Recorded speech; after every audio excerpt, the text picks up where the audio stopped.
Tu as compris? Prisonnier du Tzara. Il faut se libérer du Tzara. C'est ça, Pessah. Pessah, c'est il faut être libre.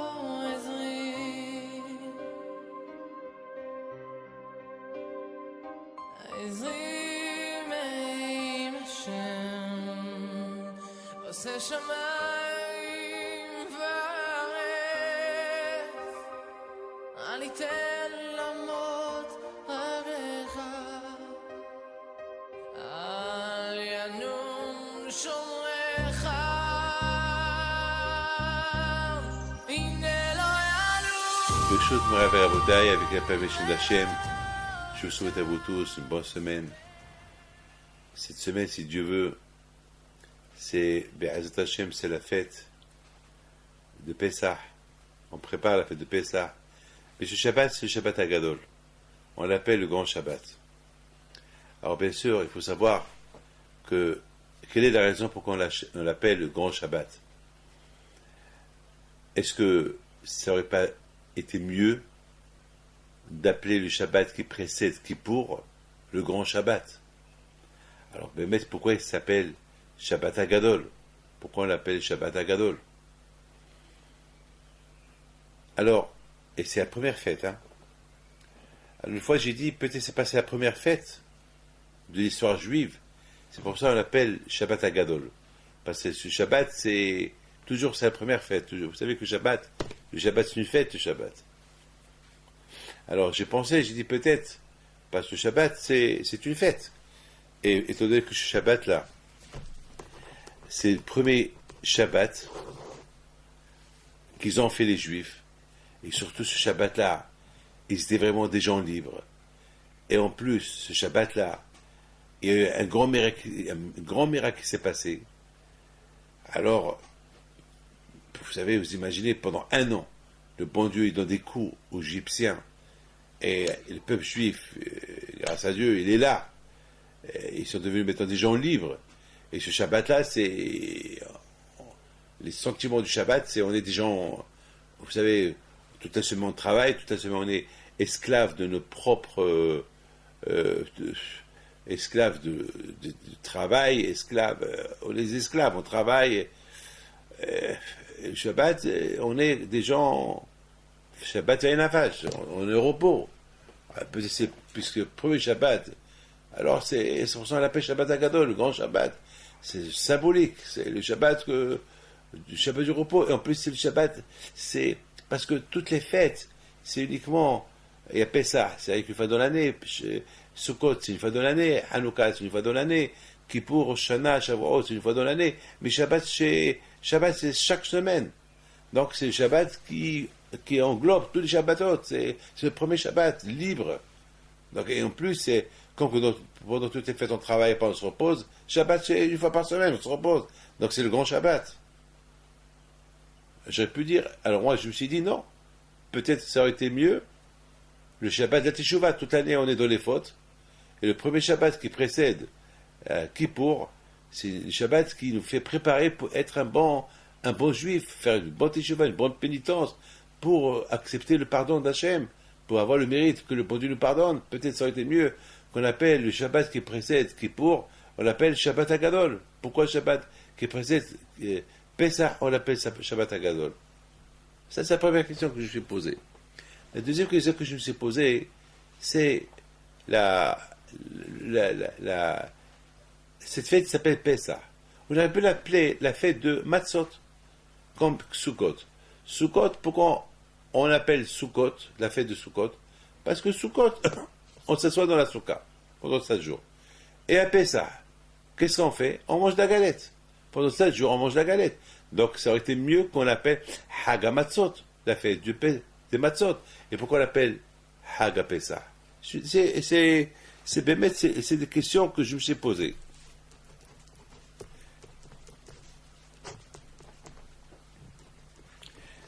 Mes enfants, il faut savoir une chose. Que vous savez que toujours le juif, avant qu'il réponde à une question, il la répond toujours avec une autre question. Vous savez, il y avait une fois un juif qu'il a dit à son copain, je peux te poser une question? Je dis, oui. Je dis, pourquoi nous les Juifs, toujours on pose des questions? Toujours on pose des questions, des questions. Et même les réponses, il faut naissance à encore plusieurs questions. On dirait que, je lui dis, pourquoi pas? Mais du coup, vous me répondez avec une question. Ben c'est ça les Juifs. On pose une question, il n'y aura pas avec une question. Pourquoi pas? Pourquoi? C'est une question, pourquoi? Même pas ça. Le Juif, il doit toujours se remettre en question. Eh bien, même les nations ne comprennent pas. Ils nous mettent eux-mêmes en question. On est un détail pour eux. On est, je sais pas, on est toujours en mise en question. La solution. Hitler, il a dit, il faut trouver une solution. Et c'est quoi la vraie solution? Pour qu'il n'y ait plus de questions, il faut les tuer. À Pessah, la première chose, comment on attaque la fête de Pessah? Manishtana. Des questions. Pourquoi ce soir on mange des galettes? Donc vous voyez, c'est toujours... Le juif, toujours, c'est des questions. Mais c'est uniquement à travers les questions qu'on trouve des solutions. Et il n'y a pas la fin des solutions. C'est incroyable. Vous prenez la Torah, la Gemara. La Gemara, elle dit une chose et il y a des milliards de questions sur la chose qu'elle vient de dire. Et c'est à travers les questions, on trouve des solutions. Et sur ces solutions-là aussi, il y a des questions. Et c'est ça, la Torah, elle n'a pas de fin. Et le juif, toujours, il se cherche, il cherche. Et le fait que dans la Torah, toujours, on cherche, alors on cherche Hachem.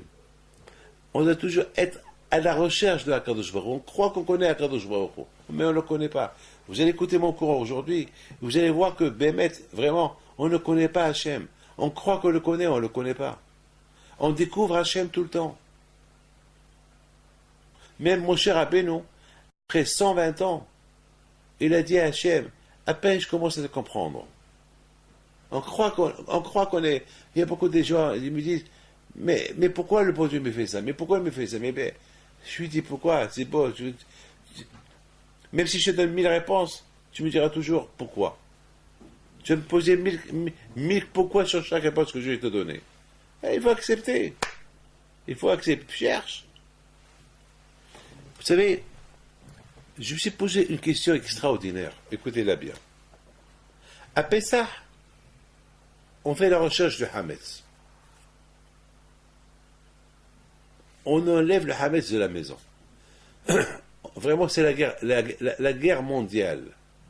Si on pouvait annuler le Hametz avec les bombes atomiques, on l'aurait fait. D'ailleurs, une fois, il y avait quelqu'un, il a poussé un cri. « Je l'ai trouvé !»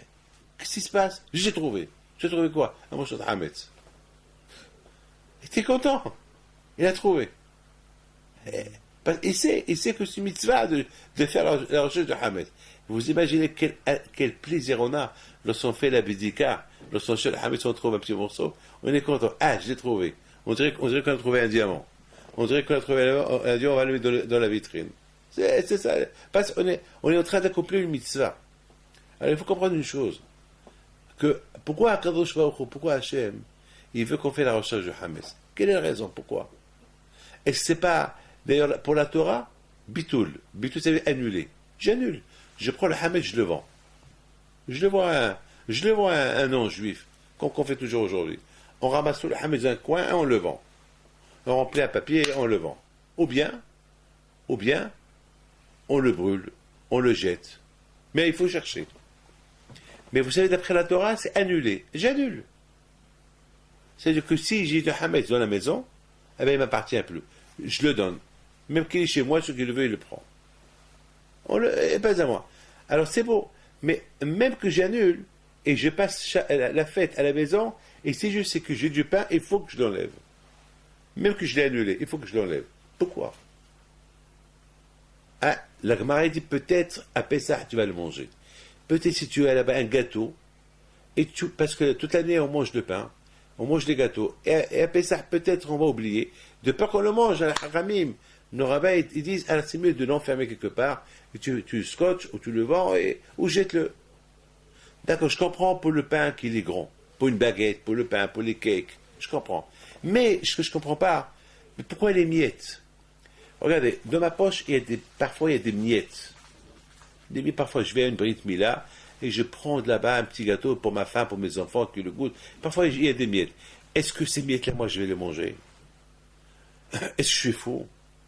Ah, pourquoi je dois aussi enlever les miettes de mon pain? C'est quoi? Pourquoi?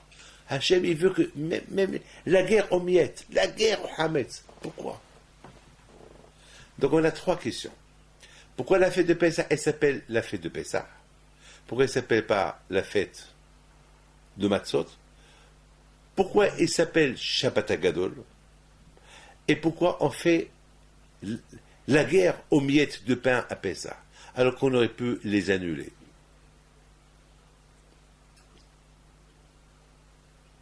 Pourquoi? Alors écoutez très bien. Pour répondre à tout cela, je dois vous raconter deux histoires.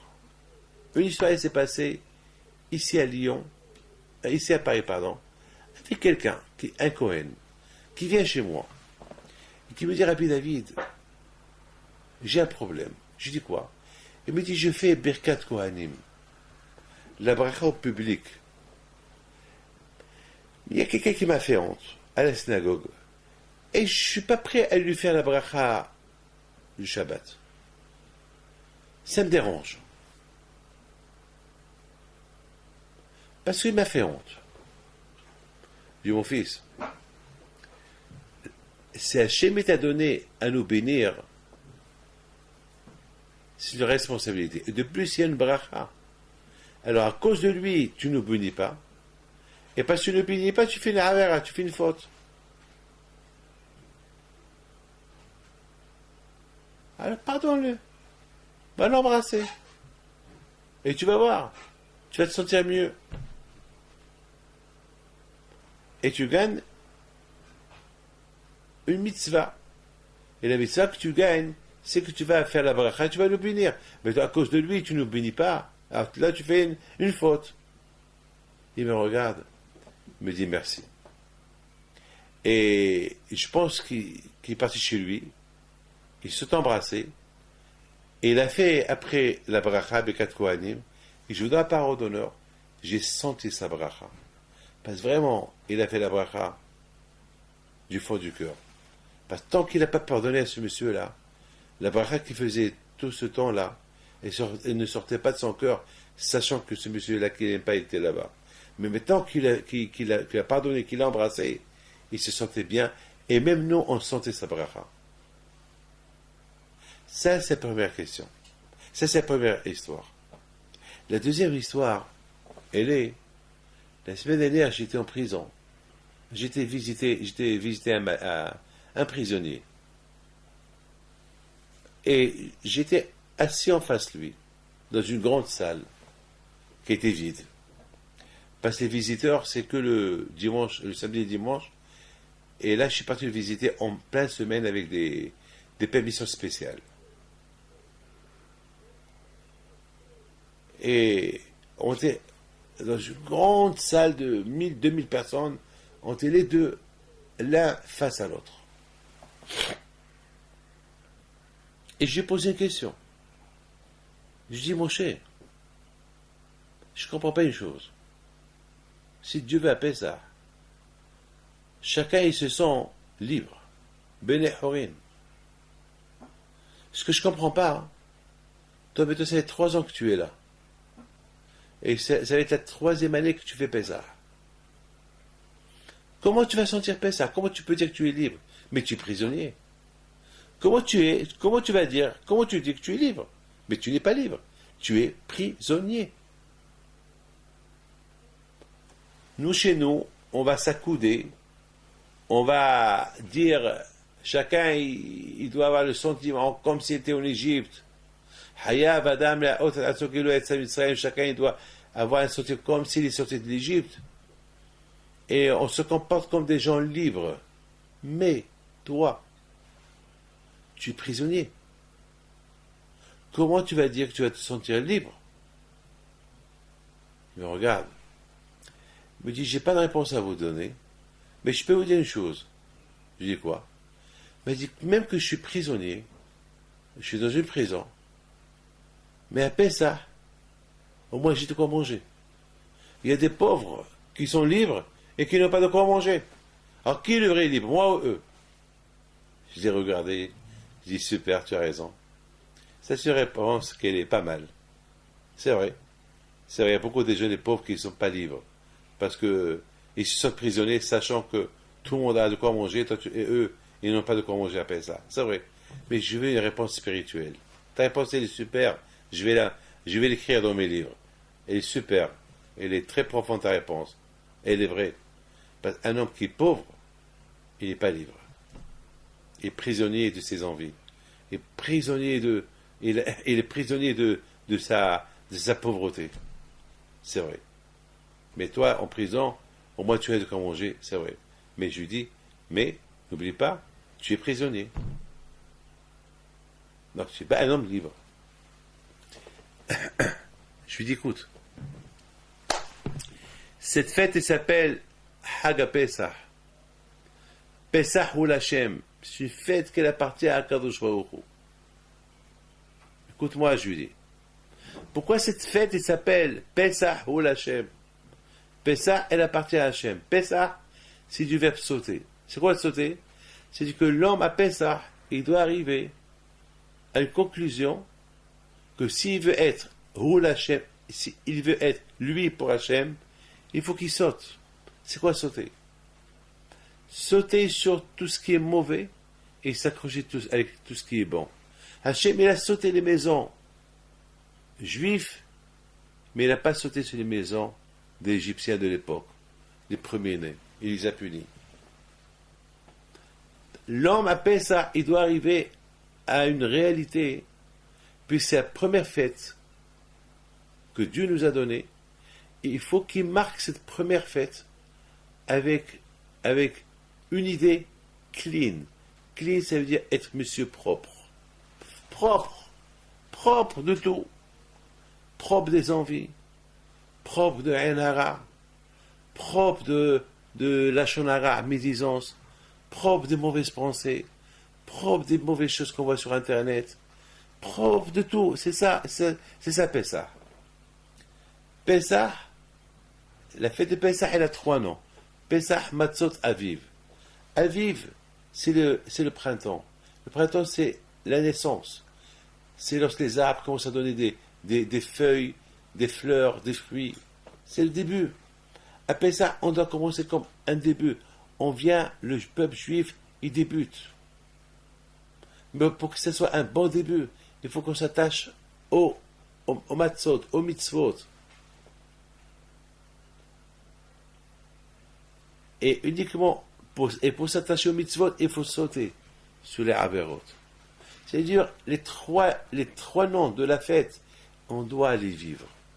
Mais la fête, elle s'appelle Pessah. Pessah, tu vas sauter. Si on veut arriver à tout, il faut faire un sacrifice. Sauter. Sauter du passé et arriver à l'avenir. Mettez le passé derrière et voir plus clair l'avenir. C'est ça, Pessah. J'ai dit à ce monsieur-là, en prison, j'ai dit, mais toi, tu comprends pourquoi cette fête de Pessah, elle s'appelle Pessah. Maintenant, il faut savoir une chose, que pourquoi cette fête-là, elle s'appelle la fête de la liberté. Parce que la fête de la liberté, c'est pas, on peut être libre, être prisonnier. Il faut être libre de Sahara, être libre des mauvaises choses. Toi, tu es en prison, mais je sais que dans ta tête, tu penses vengeance. Tu penses que lorsque tu quittes la prison, tu vas rencontrer ces gens qui t'ont fait du mal, tu vas te venger d'eux, ou bien tu vas commencer à les critiquer, ou bien tu vas commencer à leur dire pourquoi vous m'avez fait ça. Oublie. Alors en pensant vengeance, tu es encore prisonnier de tes envies, les choses mauvaises.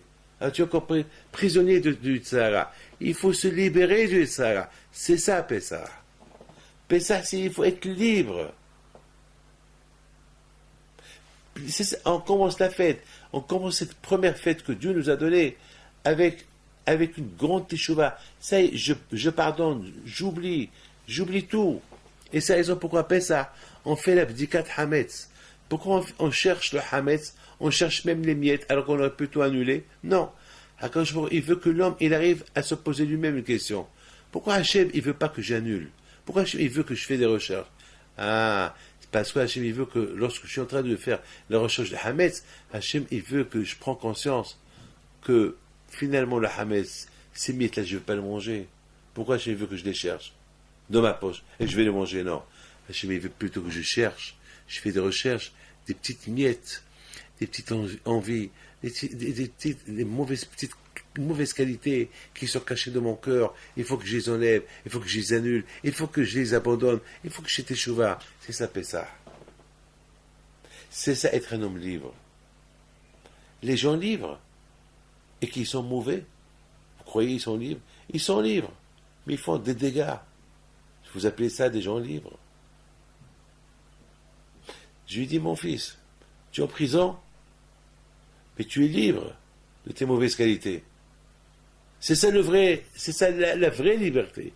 La vraie liberté, c'est pas qu'on soit attaché aux mauvaises, avec les mauvaises qualités. Je lui dis, voilà, écoutez, je lui dis,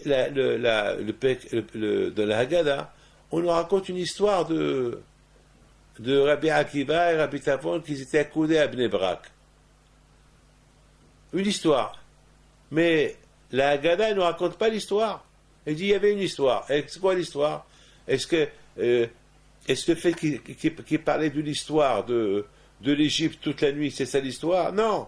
La Haggadah, elle veut dire il y avait une histoire qui les concerne. Mais la Haggadah, elle ne raconte pas l'histoire qui les concerne. La Haggadah, elle dit simplement il y avait une histoire et que les enfants, leurs élèves sont venus leur dire Rabbi, rabbin, il faut s'arrêter, il faut faire Kriyat Shema, hein. C'est ça l'histoire? Non. Oui, histoire. Alors je dis à quelqu'un, je te raconte une histoire. Ah, il est assis. Ah, je te raconte une super histoire. Il est assis, il veut écouter. Et je dis, il y avait une fois, je parlais de l'Égypte, et j'ai accoudé sur une table, et mes élèves sont venus me dire, Rabbi David, l'heure de Kriyat Shema est arrivée. C'est ça l'histoire. C'est une anecdote, c'est un fait. C'est pas une histoire. Ah, c'est quoi l'histoire? Mes amis, l'histoire, elle est super. L'histoire, c'est qu'une fois, Rabbi Elazar, et Rabbi Tafon, et Rabbi Akiva, ils étaient à Bnei Brak, ils étaient accoudés. Ils parlaient de l'Égypte. Et non seulement qu'ils parlaient de l'Égypte, mais ils étaient accoudés. Pourquoi le Pekavot, il me dit, ils étaient accoudés? Pourquoi? Parce que cette tzadikim-là, ils étaient accoudés avec une idée. C'était quoi l'idée? L'idée qu'ils étaient misoubines. Accoudés, ça veut dire c'est quoi? Lorsqu'on est accoudé, c'est qu'on est des gens libres. Ça veut dire que dans leur tête, ils ont compris c'est quoi la signification de la sortie de l'Égypte, de la première fête que Dieu nous a donnée. La première fête que Dieu nous a donnée, il veut qu'on se sente libre. Et la meilleure façon de se sentir libre, c'est pas être libre dans la rue, être prisonnier des mauvaises qualités. Non, être libre dans la rue, et être libre des mauvaises qualités. Et c'est la raison pourquoi les élèves leur ont dit l'heure de Kriyat Shema est arrivée. Et vous savez, lorsqu'on fait Kriyat Shema, à quoi on doit penser? On doit penser à Ahavat Israël. On doit penser que chacun doit aimer Dieu et doit aimer chaque juif comme qu'il aime Dieu. Donc voilà les bonnes qualités. Celui qui aime un être humain, celui qui aime autrui, toutes les bonnes qualités. Il dit à Rabbi Akiva que celui qui aime son copain, c'est la base de toute la Torah. Celui qui va avoir les bonnes qualités, qui commence par aimer son prochain. Aide-le. C'est ça, Bnei Horin. C'est ça l'histoire. L'histoire, c'est que j'ai annulé de moi toutes les histoires, toutes les mauvaises histoires que j'ai eues cette année avec mes copains. Toutes les anecdotes que j'ai avec mes copains, je les ai annulées. Ça, il n'y a plus d'histoire. Je n'ai fini avec toutes ces histoires. Je suis en paix avec tout le monde, je pardonne tout le monde. C'est ça l'histoire de Rabbi Akiva, de Rabbi Yossi, de Rabbi Elazar, Rabbi Tafon, qui s'étaient accoudés à Bnei Brak. Leur histoire, c'est qu'ils ont annulé tout les querelles, toutes les histoires. Et c'est pas il avait un problème avec sa belle-mère à cause d'une histoire. Ça y est, cette histoire, il l'a annulée. C'est ça. Pessah. Pessah, être libre. Être libre de quoi? Je peux être libre, être prisonnier. Être libre de mauvaises choses, de mauvaises qualités. Alors je dis à ce monsieur, mettons, même que tu es prisonnier, tu peux te sentir à Pessah un homme libre. De quoi un homme libre? Pas être freedom, être libre dans la rue. Être libre de tes mauvaises pensées, être libre de tes mauvaises qualités, être libre de la vengeance. Tu vas pas te venger, tu vas annuler ton histoire. C'est ça, Bnei Horin. Il m'a écouté, il m'a dit, Rabbi David, merci. Ça valait la peine que tu viennes me voir pour me guérir de mes pensées, me guérir de cette maladie de vengeance que j'avais dans la tête, une fois que je quitte la prison. Là, je vais passer un bon Pessah, et là, je vais vraiment me sentir un homme libre à Pessah. Maintenant, mes enfants, vous comprenez pourquoi cette fête de Pessah, elle s'appelle Pessah, sauter sur les histoires d'avant, et passer aux nouvelles bonnes histoires de l'avenir, des bonnes choses. Maintenant, on comprend comment à Pessah, on peut se sentir un homme libre. Pas un homme libre. On peut être libre et prisonnier. Un homme libre, même si on est prisonnier, on se sent libre. Maintenant, il nous reste cette belle question qu'on a posée. Pourquoi ça s'appelle Shabbat Hagadol? Pourquoi le Shabbat qui précède Pessah, il s'appelle Shabbat Hagadol? Pourquoi on l'appelle pas, pourquoi on ne lui donne pas un autre nom, un autre titre? On doit l'appeler, je sais pas, Shabbat, comme tous les Shabbatot. C'est vrai, c'est le premier Shabbat. C'est vrai, on a eu la première fête juive, c'est Pessah. Mais Shabbat, c'est chaque semaine, Shabbat, c'est comme une fête. Donc peut-être c'est le premier Shabbat. C'est le premier Shabbat de la liberté. Parce que toutes les fêtes, on ne travaille pas. Toutes les fêtes, c'est des jours fériés. Alors, on a pu dire que, ce Shabbat-là, c'est le Shabbat qui précède toutes les fêtes. Ce Shabbat-là, qui s'appelle aussi, une fête. Donc, c'est le premier. Donc, on a donné le titre Shabbat. J'ai pensé dire ça. Mais après, je me suis dit, peut-être qu'il y a une autre raison. Alors, la réponse, elle est que Shabbat Hagadol, c'est le Shabbat qui représente quoi? Qui représente l'idolâtrie égyptienne que les Juifs ils ont pris devant tout le monde, devant l'Égyptien, et que les Égyptiens ils leur ont demandé mais qu'est-ce que vous faites? Ils ont répondu on va l'égorger, à Pessah on va le manger. Vous imaginez les Égyptiens qui prennent la Avodah Zara, qui voient les Juifs prendre leur Dieu pour l'égorger, dans quel état ils étaient? C'est inimaginable, il faut le comprendre. Il y a un grand miracle que les Égyptiens n'ont rien pu faire. Regardez ce qui s'est passé en Amérique. Il y a eu quelqu'un qui l'a brûlé, dans la télévision, sur Internet. J'ai vu ça dans le Figaro. Et quelqu'un, il a brûlé un livre saint, un livre sacré de l'islam, le Coran. Il a brûlé devant tout le monde et ça fait une révolution dans le monde. Il y a eu une révolution. Je comprends. Et vous imaginez qu'on prend notre livre, la Torah, on la brûle, ça nous fait du mal. Prendre un livre qui représente la religion, même si nous, on n'a pas cette... On a une autre religion, mais quand même, il y a le respect. Moi, je vois, je vois un religieux dans la rue qui soit n'importe quelle confession, je le respecte. Vous savez qu'une fois, on avait acheté des produits des supermarchés. Il y avait des produits qui n'étaient pas cachers. Et on a une personne de confession musulmane qui travaille avec nous, et quelqu'un m'a dit alors donne-lui. Je lui ai dit non, je ne veux pas lui donner, parce que c'est pas halal, parce que lui il mange pas le cochon, c'est interdit pour eux le cochon les musulmans, et je ne peux pas lui donner ces produits-là qu'on a achetés involontairement. J'ai pas le droit. Parce que quand c'est péché pour moi, c'est péché pour lui. J'ai pas le droit de dire à un musulman, tiens du vin. C'est péché. Lui, il ne boit pas. Bon, moi, je bois. Parce que la Torah ne me l'a pas interdit. Mais lui, c'est interdit pour lui. Je n'ai pas le droit de lui donner. Maintenant, si lui veut boire, qu'il boit. Mais moi, je n'ai pas le droit de lui donner. C'est péché. C'est péché. Il n'y a pas ce qui dit, Vélifne et vers le tité merchol. Mes amis, il faut être réaliste. Il faut respecter. Alors, vous imaginez, celui-là qui prend le Coran et qui le brûle devant tout le monde, ça a causé des révolutions dans le monde musulman, dans le monde entier. Il y a eu il y a des manifestations et tout. Et c'est grave ce qu'il a fait, ce monsieur-là. Parce qu'en plus, en public, à la télévision, et s'il a des idées à lui, qu'il y garde, mais c'est pas la peine de mettre le monde en feu. Pourquoi Bon, moi, je vais arriver à ce qui s'est passé il y a 3000 ans en Égypte. À l'époque, ils étaient idolâtres. Ils vénéraient les moutons. Ils disaient que le mouton, c'est Dieu. C'est comme ça. Ils croyaient comme ça. Ils croyaient pour arriver à Dieu, il faut passer par le mouton. Nous, non.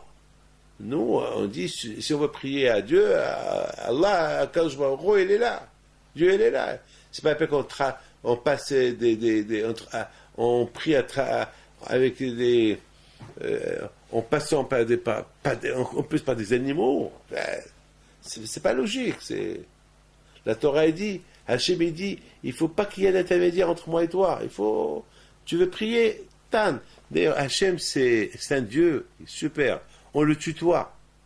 On parle avec un roi, on le vouvoie. On parle avec un autre roi, avec un roi, on lui parle. Il y a un protocole qu'on parlait avec le roi.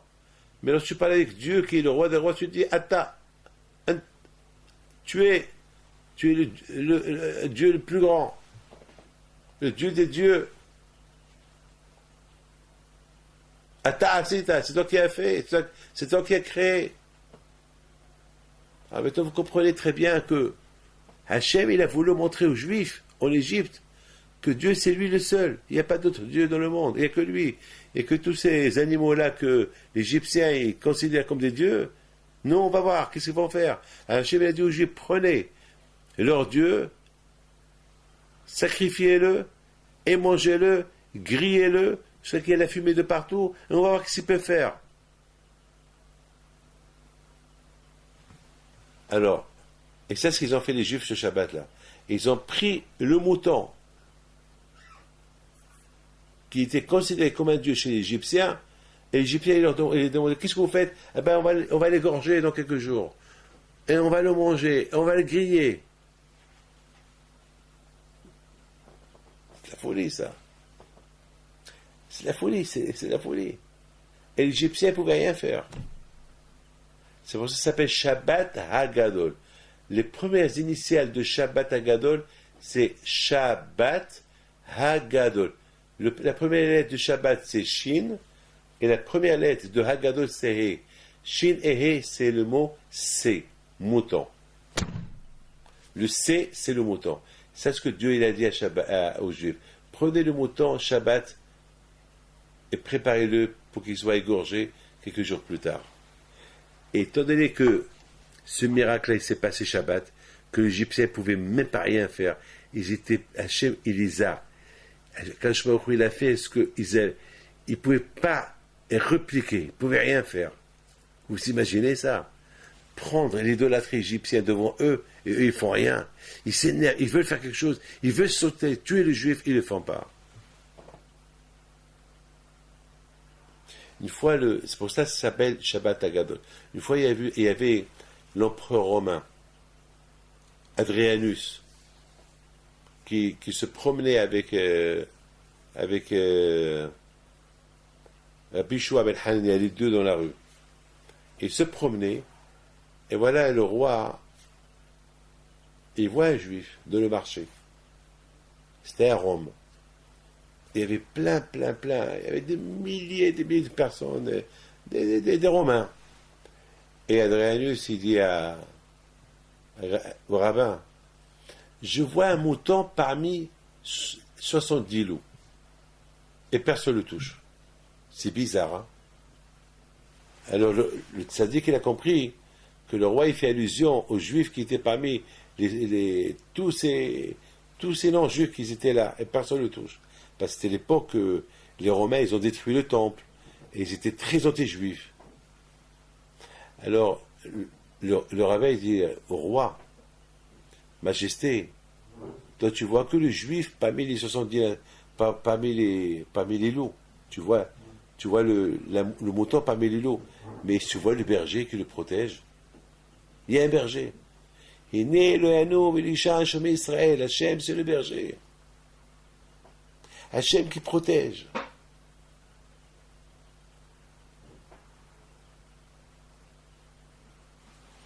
Donc maintenant on comprend pourquoi Pessah il s'appelle Pessah. Pessah, c'est du verbe sauter. Si tu veux être connecté à Hachem, Pessah ou Hachem, tu veux t'appartenir à Akadosh Baruch Hu, ou Hachem, tu veux t'appartenir à Hachem, Pessah, il faut sauter. Saute sur le mauvais et passe au bon. Mais tu comprends pourquoi Hachem il veut qu'on non seulement annuler le Hametz, mais il veut qu'on fait la recherche de Hametz, même les miettes, il faut les jeter, les enlever.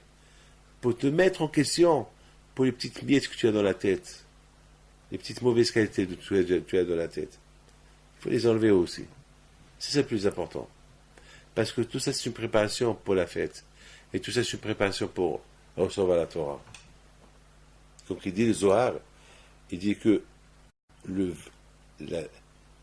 la vraie shlimout de la personne, l'homme, il devient vraiment parfait uniquement avec la Torah. Et pour ça, il faut des préparations. Tu veux faire un repas, tu prépares le repas. Il n'y a pas de repas sans préparation. Il n'y a pas de repas sans acheter. Et il n'y a pas de repas s'il n'y a pas d'argent. Donc tout est lié les uns avec. Il n'y a pas d'argent sans travailler. Donc pour avoir une maison et un repas à la maison, ouf, il y avait des préparations de paix. Mais quelqu'un qui est fainéant, qui ne travaille pas rien, eh ben, il n'y aura rien du tout. Il n'y aura ni manger, ni repas, ni maison, ni rien du tout. Il sera dans la rue. Comme quelqu'un m'a dit cette semaine, ah oui, David, j'ai un grand problème, je suis à la rue. Je suis à la rue. Je dis parce que tu es fainéant. Tu cherches un travail qui n'existe pas. Tu veux être milliardaire, alors que le bon Dieu ne veut pas que tu sois milliardaire. Travaille. Pour être milliardaire, pour apprécier les milliards, il faut travailler. Il faut se tuer, il faut travailler. Mais toi, tu es fainéant, tu ne travailles pas. Tu veux des milliards comme ça qui tombent. Non. Ah oui, toi, le matin, va casser les pierres et travaille dur. Et après, je ramasse un par un. Il y a un juif au Venezuela qui m'a raconté, un milliardaire au Venezuela il y a quelques années, il m'a raconté que comment il s'est enrichi. Il m'a dit à l'époque, lorsqu'il est venu du Venezuela, de la Syrie, avec ses parents, il allait là où il y a des poubelles, là où il y avait les gens qui jetaient les déchets des tissus, il ramassait des tissus, des déchets de tissus. Il faisait des cravates. Il fabriquait avec les déchets de tissus des cravates. Et les gens, ils aimaient ces cravates. Et ils vendaient 2 par 2, ça m'a aidé. Et après, il est passé à faire, et à un moment donné, il a fait un peu d'argent. Il a dit, bon, maintenant, je ne vais plus aller ramasser des déchets, je vais acheter le vrai matériel, le vrai tissu. Et c'est comme ça qu'il a commencé. Et il ne dormait pas la nuit, ils ont souffert. Et c'est comme ça, après, aujourd'hui, il est milliardaire. Mais comment il a commencé? Beaucoup de tzadikim. Comment ces tzadikim, là, ils sont devenus des grands tzadikim? Rabbi Haim Pinto, Rabbi Haim Taib Lomet, Rabbi Mevalanes, Rabbi Yaakov, Rabbi Amram Diwan. Comment ils sont des tzadikim? Comme ça, ils ont veillé la nuit, ils ont travaillé, ils ont étudié la Torah, ils se sont privés de ce monde-là. Et c'est comme ça qu'ils sont arrivés. Vous croyez, devenir Rabbi Haim Pinto, c'est comme ça? C'est facile? Je m'excuse de vous dire une chose. C'est la veille de Pessah. Je suis parti cette semaine en Israël pour 24 heures. Et pour voir combien on distribue, je vais avoir la satisfaction de voir la distribution les paniers de Pessah qu'on donne aux gens. Des milliers et des milliers. Mais ça fait un mois que je travaille dur, nuit et jour.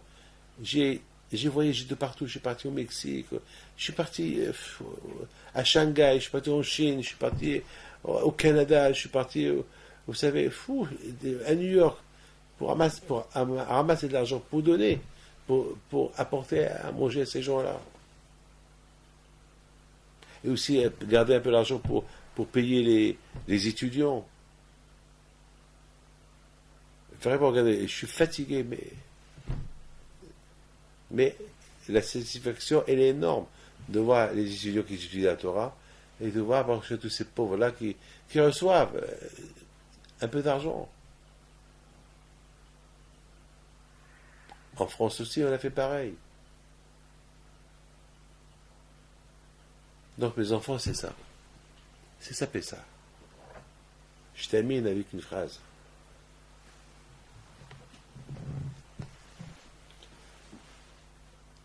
J'étais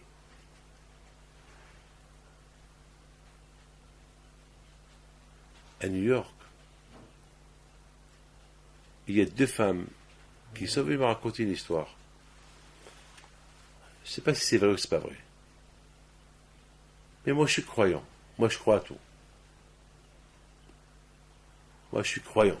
Parce que tout peut arriver. Tout peut arriver. Est-ce qu'on pense au tsunami? Ceux qui habitent au bord de la mer, et ils vont construire, ils vont payer un argent fou pour être au bord de la mer. Est-ce qu'ils pensent au tsunami? Non.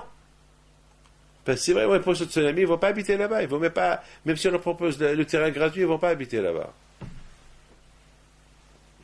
Et le tsunami peut arriver. Et fait ravage. Il tue. Aujourd'hui, les gens, ils doivent réfléchir un peu 2 fois plus. Et ça vaut la peine d'habiter au bord de la mer.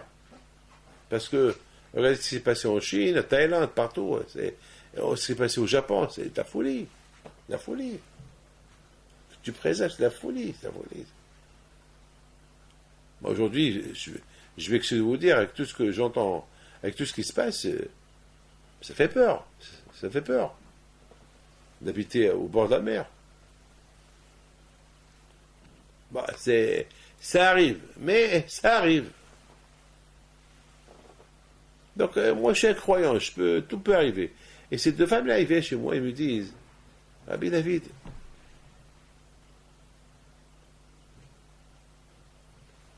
on va vous raconter quelque chose, mais peut-être vous allez nous prendre pour des fous, pour des folles. Je dis, ça, les Juifs, les Juifs, être Juif, c'est être fou. C'est dur d'être Juif, très dur. Aucun ne comprend. Il y a quelqu'un qui me dit, mais je ne vous comprends pas, vous ne touchez pas les femmes. Je ne comprends pas, pourquoi c'est ça? Je dis, c'est la Torah, elle me l'a interdit. Il m'a dit, mais il paraît que j'ai entendu que lorsque vos femmes sont nida, ils ont les règles, vous ne les touchez pas pendant 15 jours, 20 jours, parfois 1 mois, 2 mois, 3 mois, parfois même 5 ans, si la femme est malade, elle est tout en nida. Je dis, oui. Mais vous êtes des fous. Je dis, oui. On est des fous de Dieu. Parce qu'on est convaincus que Dieu, ce qu'il nous a donné, c'est du vrai. Mais pourquoi vous n'avez pas le droit de manger du taref? Pourquoi vous n'avez pas le droit de manger le cochon? Pourquoi vous n'avez pas le droit Je dis, parce qu'Hachem, il veut. Hachem, il veut nous apprendre à être des gens, à ne pas être prisonniers de nos envies. Il veut qu'on soit uniquement ses prisonniers à lui, attachés à lui, l'aimer. C'est vrai, on est heureux avec nos femmes, c'est vrai on est heureux d'avoir notre argent, mais avec Hachem, il sait ce qu'il fait. Hachem, il veut qu'on aime l'argent modérément. Hachem, il veut qu'on aime nos femmes d'une manière sainte, et c'est pas être prisonnier de la femme, de l'envie de la femme. Et la femme, elle comprend. Et la femme aussi, elle comprend qu'elle ne veut pas être prisonnière d'être aux mains de son mari quand il veut. Quand il veut, allez. Non, c'est pas quand tu veux, quand Dieu il veut, je suis propre. Je ne veux pas rentrer dans les détails. C'est Hachem, il veut qu'on soit carré. Il veut qu'on soit il veut qu'on suive ses règles.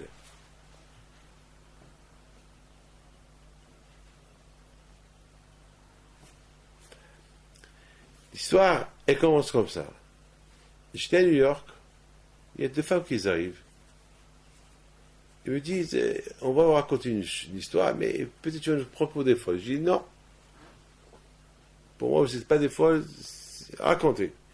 Ils me disent, on attendait pour te voir, l'année dernière, moi et ma soeur. C'est la première fois il y avait beaucoup de monde. Donc on était dans la queue, on est venu un peu plus tôt, donc on devait attendre des heures. Il y a un monsieur qui passe. Et puisqu'il n'y avait pas de place dans la maison, on était dehors. Il y a un monsieur qui passe, il nous dit, eh ben, je vous bénis.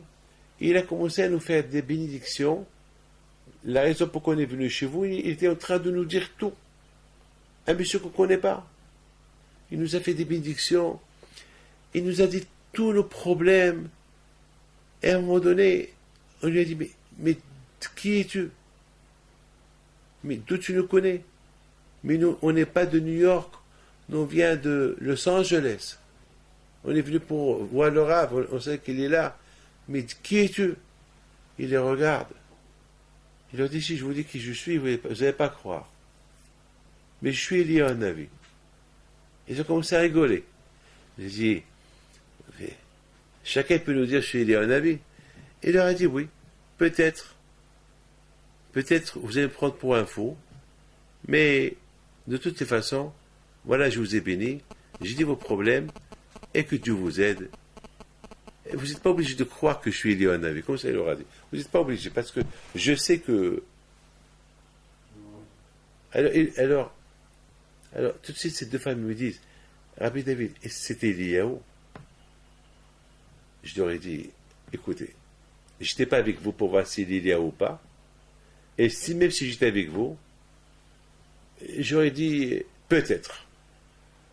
Est-ce que lorsqu'on fait une brit mila, et on dit, Baruch haba Eliyahu, est-ce qu'on le voit? On ne le voit pas. Mais on sait qu'il est là. À Pessah, on prépare le verre de Kiddush de Eliyahu Hanavi. Est-ce qu'on voit Eliyahu Hanavi? On ne le voit pas. Mais on a l'émouna qu'il est là. Donc je suis juif comme vous, je crois. Alors je leur ai dit après ce qui s'est passé. Ils m'ont dit après, moi je lui ai dit, puisque tu nous as tout dit, tu nous as fait le bracha, alors on peut en repartir, à retourner chez nous. Il a dit non, puis vous avez fait tout le voyage pour recevoir le bracha chez Rabbi David, allez-y chez lui, qui vous fait la bracha. C'est bien d'avoir deux brachos, et de moi et de lui. Alors d'un côté, j'ai écouté ça, j'étais content, j'ai dit bon, grâce à Dieu, si il y a un avis qui croit que la bracha que je fais avec le zéchut, avec le mérite de mes grands-parents, elle est valable, ça m'a fait plaisir. Mais d'autre côté, j'ai dit, peut-être c'est un faux celui-là, peut-être c'est pas vrai. Mais d'autre côté, j'ai dit, peut-être c'est vrai. Nous les juifs, on croit. On est croyants. Est-ce que c'est vrai que c'est pas vrai? Je ne sais pas. Mais peut-être. Tout peut arriver. Tout peut arriver. Je ne sais pas. Mes enfants, je vous souhaite à vous tous une bonne fête de Pessah. Que Dieu vous protège et que Dieu vous aide. Et bien, Hachem, que tous, on voit cette année Mashiach venir nous libérer, Hachem, de cet exil où on est, et que Hachem, et vous donne à vous tous. Merci. En deux mots.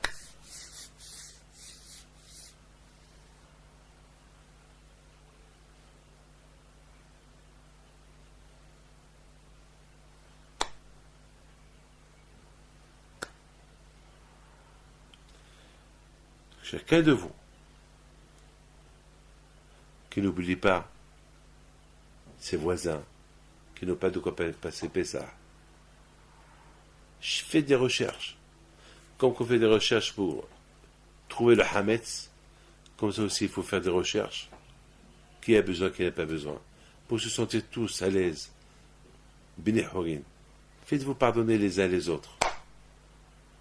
surtout une chose, pas d'histoire entre belle-mère et belle-fille, entre beau-fils et belle-mère, à cause où passer Pessah. Que les beaux-parents et les belles-filles, et la famille, commencent Pessah dans la joie. Beaucoup de femmes, malheureusement, il y a beaucoup de divorces après Pessah, à cause que les parents, ils veulent les filles, ils veulent les enfants avec eux, de l'autre côté, ils veulent son fils avec... Alors, après, c'est les enfants, le couple qui se dispute, qui se déchire, et après, ça va passer à des mots, et à des histoires, et à un divorce. Pessah, c'est être libre, chacun chez soi. C'est ça Pessah. Mais si Pessah, c'est pour faire la guerre, c'est pas un Pessah. Qu'Akadosh Baruch Hu, il vous donne à vous tous une bonne fête de Pessah. Et qu'Akadosh Baruch Hu, il vous donne la... J'ai 2 minutes. Il y a un monsieur qui s'appelle monsieur Hatchkin. Il m'a raconté à New York. Il m'a raconté, il me dit, Rabbi David, vous vous rappelez, une fois, on m'a posé la question à quelle heure je quitte la maison pour aller au bureau, et je vous ai dit que ça me prend 1h30 de trajet, et vous m'avez demandé, est-ce que vous mettez de filine, et je vous ai dit non. Il m'a dit, puisque vous avez une belle limousine, une grande limousine, vous avez tout dans cette limousine, profitez-en de mettre de filine pendant l'heure que vous êtes là, au lieu de lire les journaux.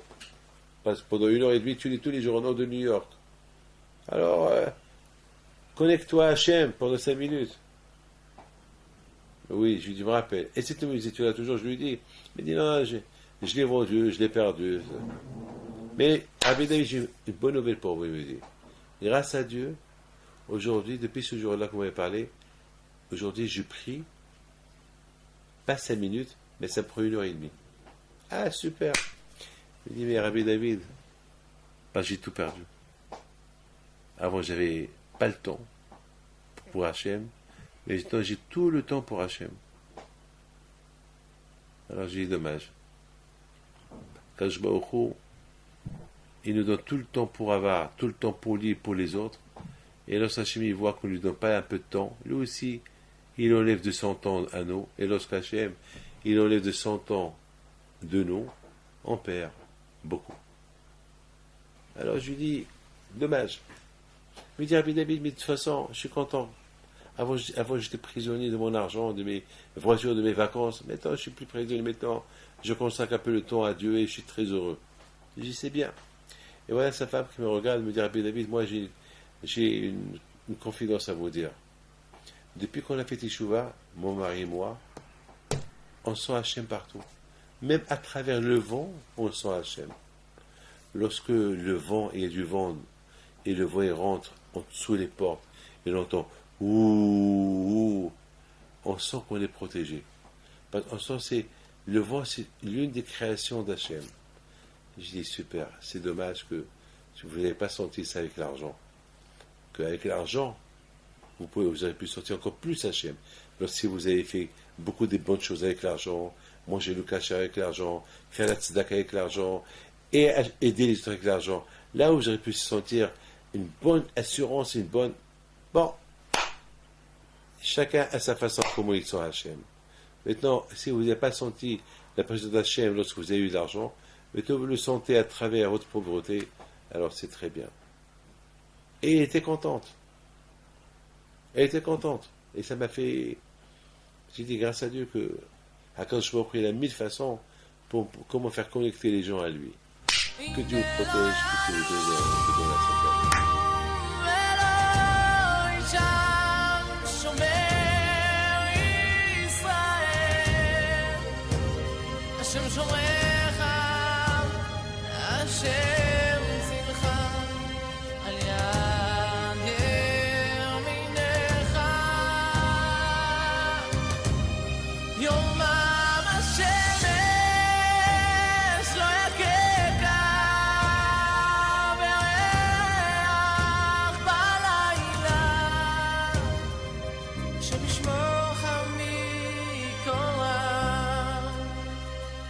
چشمات